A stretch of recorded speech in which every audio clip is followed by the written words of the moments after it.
अतिशय कष्टाळू, परिस्थितीची खरोखरच जाण असलेला आपला हा ओम. आणि मला असं वाटतं की त्याने त्याच्या बरोबरचा ऑपोजिट स्वभाव केला नाही या सिरीज मध्ये. नमस्कार, माझं नाव ओम पानसकर, म्हणजेच तुमच्या सगळ्यांचा लाडका मधुकर. म्हणजे मधुकर कॅरेक्टर असं होतं की खूप उंडग आणि एका साईडनं खरी म्हणजे घरची स्थिती काय आहे असं दाखवून देणारं कॅरेक्टर होतं. खरं म्हणजे खेड्यापाड्यातून येणाऱ्या कलाकारांना तुम्ही खूप चांगला प्रतिसाद देत आहात, त्यामुळे तुमच्या सगळ्या प्रेक्षकांचे धन्यवाद.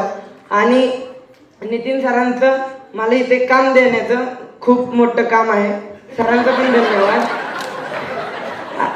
धन्यवाद.